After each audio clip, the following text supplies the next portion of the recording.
operate our country, our states, our cities more efficiently. This is John Katsimatidis, the Cat's Corner. Now, from the Signature Bank Studios, this hour of the Shaun Thompson Show is sponsored exclusively by DonleyAuctions.com. They need your guns. Sell for top dollar. DonleyAuctions.com. From the streets of Melrose Park to the trading floor of the Merc, he's fought for every dollar he's ever earned. And now, with personal liberty and our system of capitalism under assault in America, he's here to seize back our rights from the government. With a cigar in one hand and a copy of the Declaration of Independence in the other, he's Shaun Thompson. And this is the Shaun Thompson Show. Some folks are born made to wave the flag. It is an obligation you owe yourself to be informed. I'm still in awe that there are people in this country that cannot realize America has a Department of Agitation and Propaganda the same way East Germany did. It's quite simple. However, we also have free press. My next guest represents an outlet that is essential for you to monitor on a daily basis as I do. It is a fantastic, fantastic organization. The EpochTimes.com is where you can find Joshua Phillipp. He's a senior investigative reporter and host of Crossroads at the Epoch Times, award-winning journalist and documentary filmmaker. And some of his work, The Real Story of January 6th, The Final War, The 100-Year Plot to Defeat America, tracking down the origins of Wuhan coronavirus. This is what he's worked on. All of the topics that our propaganda, called media, has been lying to us about and our government has been financing. Joshua Phillipp, how are you? Yeah, doing well. Thank you. And never a shortage of news these days. That's one thing. It's absolutely beautiful for us. I mean it. There are topics after topics after topics. I'm getting ready for you, and then all of a sudden, North Carolina, the billing for Medicare for autism up 47,000%, state audit. I mean, it's open and notorious policies created, constructed, and orchestrated by the 535 politicians to enrich the domestic enemies they swear to fight against. I see it no other way. At this point, you're talking $30 trillion since Barack Obama was staggering around the west side of Chicago looking for a ride. So you got a lot of stuff that's happened very, very fast. And really, it tracks back to China and the origins of the Epoch Times, fighting communism and the world growth of it. Well, that is how we started, actually. So Epoch Times was started by Chinese dissidents. People who understood the threats of communism, who understood what it's like living under that tyranny, and who, a lot of them, we saw kind of the roots of it starting to grow here. And so, of course, our founder, a guy named John Tong, he was a witness to the Tiananmen Square massacre. One of the students came here, basically never wanted to look back. Come 1999, the Chinese Communist Party launched a persecution against a meditation practice called the Falun Gong, which is based in truthfulness, compassion, and forbearance. CCP said it was a threat to the atheistic rule of the Communist Party, said destroy it, kill them, imprison them. And now we find the CCP is harvesting their organs. No media was telling the truth about this. Some media were even carrying the water for the CCP. And so Chinese Americans saw that and said, this is ridiculous. We need to create a news outlet that can create, honest news about China. And from there, we, of course, grew into everything else. J6, border crisis, fraud. We cover everything these days, of course. Well, what's interesting is you said Chinese dissidents. We're dissidents, too. America was founded by dissidents of the monarchy. Right. And this is something that we lost. And the reason, in my opinion, we lost it is because Frank Snoep confessed to it when he was a CIA operative back in the early 70s. The permanent bureaucrats run this government. And to me, it's an illusion of a representative republic. And really the beauty of Trump and why we're inundated with the news is because they're in a panic mode, as I see it. For the first time since George Washington, you have somebody who was not cultivated outside of having to bribe some $2 alderman in Chicago or New York. You have somebody who wasn't cultivated in the understanding of if you want to exist, you'll shut your mouth and you'll put lipstick on the pig that is the permanent bureaucracy. And I think that what Trump and the blessing of him that he has exposed is in their panic, they're sloppy. They stole the election. extremely obvious. They colluded when he was even running Barack Obama with the CIA in undermining and creating the Russia hoax. And then the most obvious bioweapon ever financed for decades, or at least a decade, by the NIH and possibly at the direction of the CIA, called the Wuhan lab and COVID. So it really is beautiful how sloppy they've been, and I think it's target rich for you. Well, that is kind of the irony of it all. I think there's a lot of people who didn't believe that anyone would ever expose what they're doing, and they've done a lot out in the open, frankly. I can tell you, researching Chinese spy networks, which I spent a lot of my career as an investigative journalist doing, some of them even have the names of spy branches on their business card. Like, they don't hide it at all. It's insane because nobody ever does anything about it. On the point of the U.S., I was investigating the border crisis a couple of years back. I went down to the Darien Gap, Panama. I was in Mexico. I mean, how many people know that the border crisis was run through an agreement the U.S. and other countries, including Europe, have with the United Nations called the Global Compact for Safe, Orderly, and Regular Migration? The UN, through our signing onto that, runs it through various NGOs and through UN branches that were basically documenting everyone, helping them, paying them, everything. And it's not even secret. I mean, there's UN documents naming the organizations on budgets, everything, but no media has really reported on it. State Department, by the way, just this last week actually disclosed this finally publicly and said we're no longer part of it. But until now, most people never even heard this. And it was there, but they never tried covering the tracks of it or anything like that. So I'm wondering if, the same thing broke this week about the optional practical training that nobody knew about, with the illusion of visas for education and given primarily to spies, specifically from China, but not exclusively, all financed by government. And it hid under the Joe Biden free tuition for everybody agenda, financed with tremendous amounts of money using NGOs, the same NGOs. And that's the other thing. It's really, I'm wondering if the plan is the Cloward Piven of scandal. If everything's a scandal, is anything a scandal? And when you go back 30 years, there was no talk of an NGO. Nobody spoke of this. NGOs and USAID, operating for many, many years, decades, 60s, was created to be this liaison of government-financed corruption. But I'm wondering if you think that the reason nobody talks about it is because they're overwhelmed with the information and they're demoralized, the way in which Yuri Bezmenov told us we would be. If you throw a little truth, you throw a little lie, before you know it, people are disconnected. And now what is a scandal when nothing is a scandal? I mean, these are earth-shattering scandals for a guy who remembers Watergate. So it's really something to see. Well, I mean, and that's a good point. At what point do you become numb? I've heard people say, if one person dies, it's a tragedy. It's a big story. If 1 million people die, it's a statistic. Stalin. People become numb when it becomes overwhelming. And I mean, case in point, when we find out that there's like $1 billion stolen here, $1 billion embezzled here, $1 billion in fake programs here, and then we hear $10 billion stolen through Medicaid fraud. Now you have J.D. Vance coming out and saying hundreds of billions of dollars are going to pay for, illegal immigrants, whether it be fraud or the other programs. And I feel like it's just we're so used to hearing now, like billion here, billion there, billion there. We're numb to it. Yes. And let alone the fact that we're paying the actually over now the equivalent of our entire defense budget just on interest on debt. It's so overwhelming that, it is nearing that stage where people just become numb.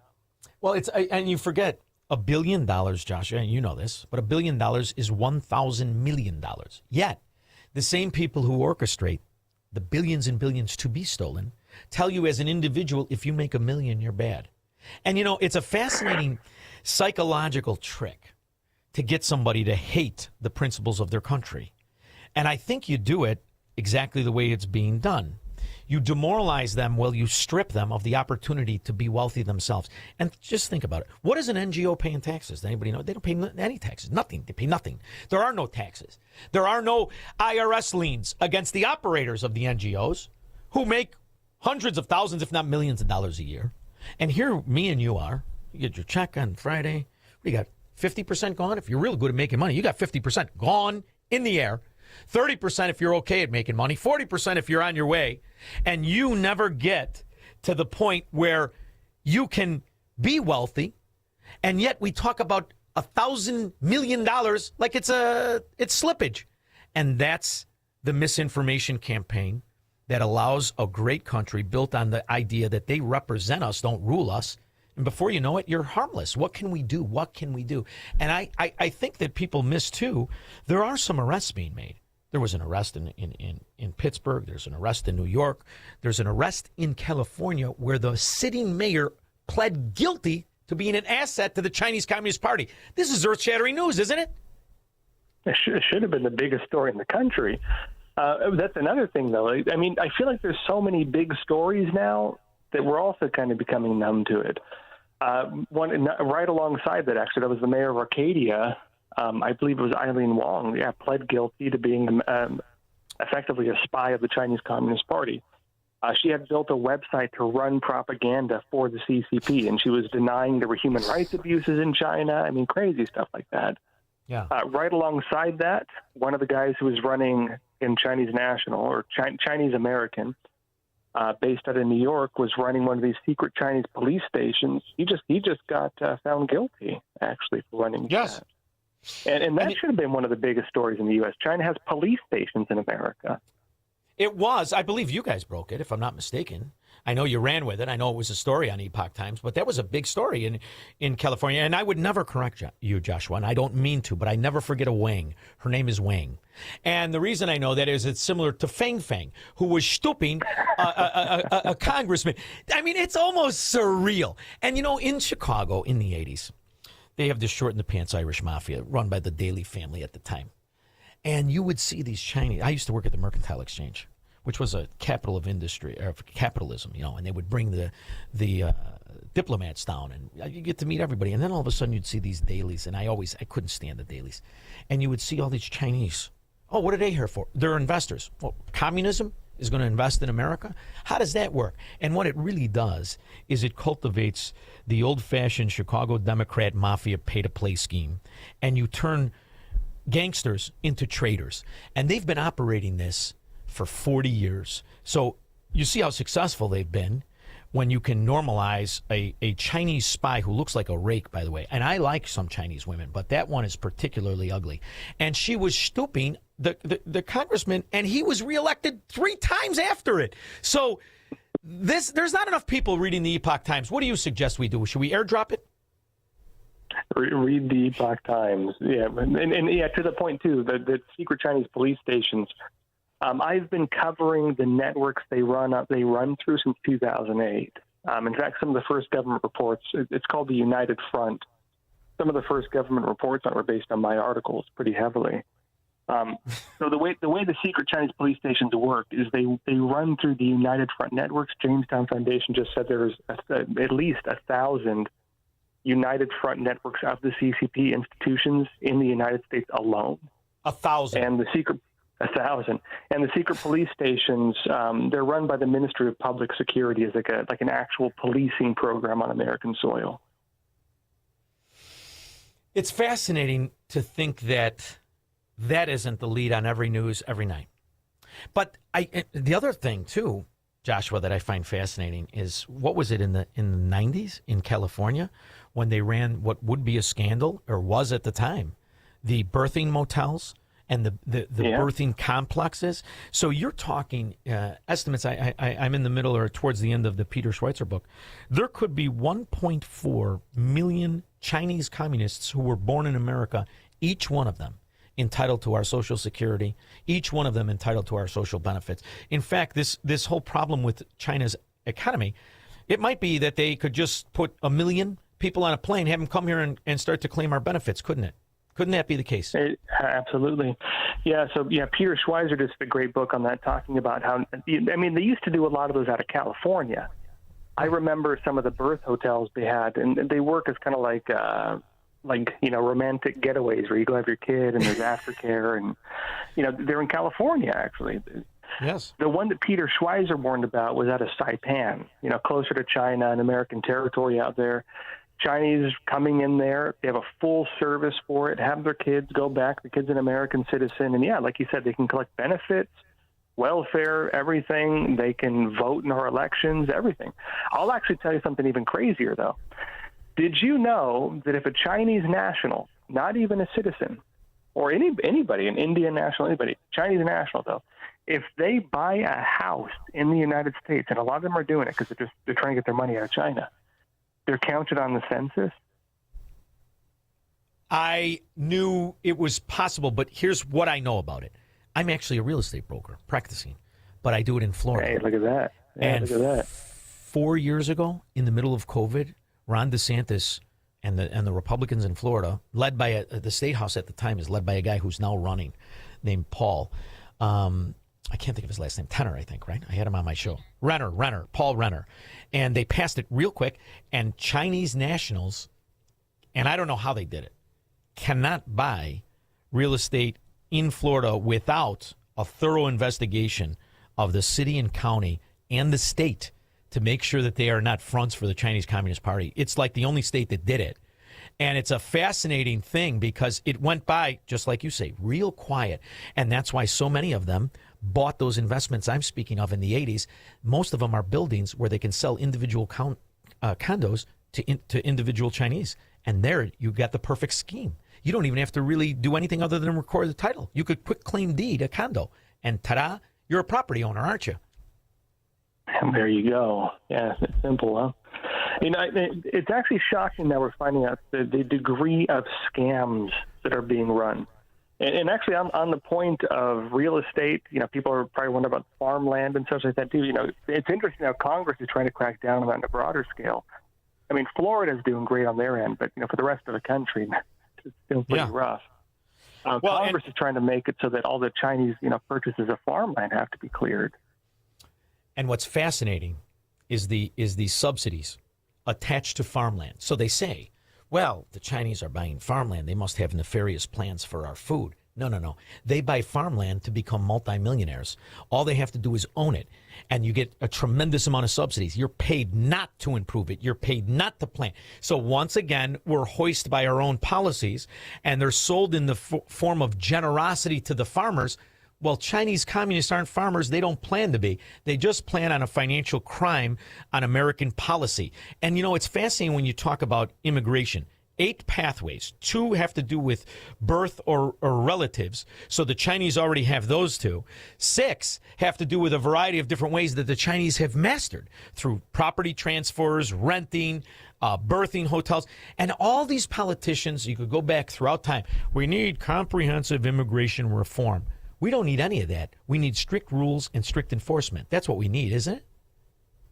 We do. And as you mentioned, there are other pathways most people don't even talk about. I can tell you another big one is the military. I've actually talked to people who work in security about this. They said that a lot of people don't know this. If you come here legally, maybe on a visa or whatever else, you're allowed to, if you're not an American citizen, join the U.S. military, and you can become a citizen through service. The problem we have, and I know that there were people working in U.S. security raising some flags about this, you have lines out the door, at least a few years back, I was told, of Chinese signing up to join the U.S. military. And they're worried that effectively our military is being infiltrated by spies. Boy, that's aggravating. And, you know, there was an expose about gangbangers doing it. Gangbangers doing it in Central and South America. And that's the other part that needs to be... The cartels do it for training, yeah. Exactly. And the other part that needs to be talked about is the connection between the Chinese communists and the cartels in Central America and the Islamo-Nazis in the Middle East. I can't help but notice there is a massive cooperation between those who are very religious, working with the Chinese communists who make it a law so you can't have religion, with the cartels that have destroyed Central and South America. So it really is, we are the enemy of all, and they all agree to work together to take us down, isn't it? Well, it goes even deeper than that. The drug trade, or the drug war as we know it today, was actually established by Mao Zedong. There's a great book on this. There's not a lot of people who know about it. There's a book called Red Cocaine. It's by a guy named Joseph Douglas. And it explains how Mao Zedong, as a way of waging war against the United States, basically modeled something after the Opium War against the last dynasty of China. 100 years of shame, right? Which led to the collapse of the last dynasty. It destroyed the country. And what he did was he ran it through Cuban intelligence networks, and the Cubans actually established the cartels. A lot of the cartels, the early ones at least, were narco-terrorists, and a lot of them were Maoist trained. They were actually trained in China. To this day, the CCP provides not just fentanyl, they provide almost all the synthetic drugs, almost all the precursors for drugs, even like methamphetamine. It's based on Chinese precursors, and they do the money laundering for most of the cartels. Well, I can't help but notice when Karen Bass was revealed not just to be a communist, but she was also a member of the Council on Foreign Relations. They all are working and operating, which is why in these Democrat enclaves, these mafia areas, who is the focus on of the government? On the drug addict, on the welfare, on the recipient. Karen Bass now wants to throw in dental for the meth heads, which you tell me that God doesn't have this, or didn't give Don Rickles his sense of humor. I absolutely love it. But it all traces back to the plan of 100 years of shame to destroy America from within, the same way China had lost its dynasty through drug addicts and the worthless being protected by government. That's exactly what we're living through, isn't it, Joshua? It is. And, a lot of people talk about, you mentioned Yuri Bezmenov, talked about demoralization, basically infiltrating the institutions, rendering them non-functional, then corrupting them, then making it so that it gets so bad people demand change to the point where they even accept communism or some type of totalitarianism. The method the CCP is using is not necessarily, people say Sun Tzu. It's actually close to Machiavelli. It's a lot closer to Machiavellianism, which is creation of a mafia state. And you can think of it like this. Think of the cartels. Think of the way Latin America works. Think of it where you can't even get into government. If you say you're going to go after the criminals, they kill you. You have to play ball or they kill you. If a country is controlled by corruption, whoever controls the corruption controls the country. That's Machiavelli tactics for controlling a nation. It really is. And what's funny, Joshua? I have a fan of the show for years. She's a lovely, lovely woman. Lived in Poland during the Soviet Union and had to live under that. And she's a teacher. And she went to China after she had retired for the class. They told her to take these kids and go there. And she brought me back the Little Red Book. I have it in the studio here. And every American should at least have one to look at it so they recognize when you hear a Democrat talk of the policy, it's out of the Little Red Book. The American Democrat is espousing policies that are in Mao Zedong's handbook on communism and the destruction of what this country is, built on the individual. It is about the collective. And from every single one of them, the inside trading whores like Ro Khanna, all the way to the freak shows of Hakeem Jeffries, every policy is out of this red book. And that's why we've been subverted from within. There's no question, in my mind. Is there in yours? You're spot on. The modern far left is using Maoist tactics. And this isn't even by accident. We're hearing now this Chinese-based millionaire. I believe he's Indian, actually. Neville Roy Singham. He's based out of Shanghai. He's the big money behind Code Pink. He's the big money behind the Party of Liberation and Socialism. He's the big money behind the mass protests on American streets.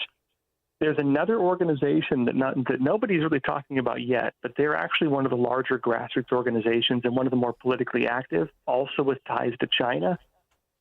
They're called the Rainbow Coalition. Yeah. And what they're doing is they're actually using Maoist tactics, just like you said. And this is how it works. Mao Zedong said that basically individually you can't run a revolution with one little group. And so, you have the majority they're trying to go after.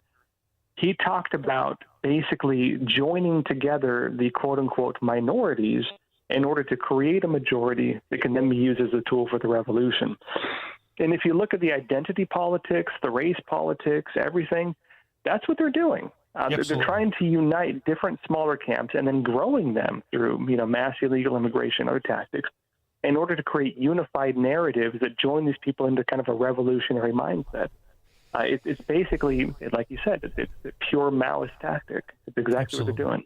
That's why, Joshua, I'm going to be working on the Florida-Georgia wall. I think we need to put one up, and we need to keep out the rest of these idiots. But in the meantime, when I want any information, it's the epochtimes.com. Joshua, I cannot thank you enough. I've so appreciated your documentaries. By the way, can I say, since you've gone into it, I mean, I've only got till 2020. Every single one, exactly spot on. You're vindicated and validated every single day. This is absolutely fantastic. This is as good as your ex-wife marrying a drunk truck driver who beats her up on the weekends. I love it. Appreciate it. Thank you so much. Thank you, Joshua, for making time. I appreciate it. We'll take your calls and comments as soon as we get back. Call Shaun now. 312-642-5600. This is Seth Leibson for townhall.com. In an age of fleeting stories fed by a constant conveyor belt of crisis and frenzy, keeping all of us in a common state of agitation with little ability to focus on the meaningful, let us do exactly that as we prepare for Memorial Day coming up in another weekend. The great historian Wilfred McClay once wrote, quote, "Without memory and without the stories by which our memories are carried forward, we cannot say who or what we are. Without them, our life and thought dissolve into a meaningless, unrelated rush of events," close quote. The commemoration of those who, in the words of James Garfield, made immortal their patriotism and their virtue in defending this country, gave us the greatest lessons in who and what we are, and with the greatest of meaning. Who and what we are matters. Thus, the memory of them and what they did for us matters. They are antidotes to meaninglessness. We can celebrate 250 years of our country's life because of those we reflect on this Memorial Day. Thank God for these heroes. I'm Seth Leibson. Wealth Health Radio. The biggest fears that people have is, do I have enough money to retire? Retirement doesn't have to be complicated. To make sure that you're going through retirement with confidence. Learn principles of income planning. There's a lot of different facets that you need to take into consideration when you're retiring. Tune into Wealth Health Radio with Joe Murphy, noon to 1 p.m. Sundays on AM 560. The Answer. Picture warm Gulf breezes, turquoise waters, white sand beaches. Now, add evenings of conversation with Salem Media's Mike Gallagher, Scott Jennings, Larry O'Connor, and Jennifer Horn. This November, sail from Fort Lauderdale to the Bahamas, Jamaica, the Cayman Islands, and Mexico on a 7-day journey built for those who love this country. Book your cabin today when you text the word cruise to 94878. Celebrate America's 250th anniversary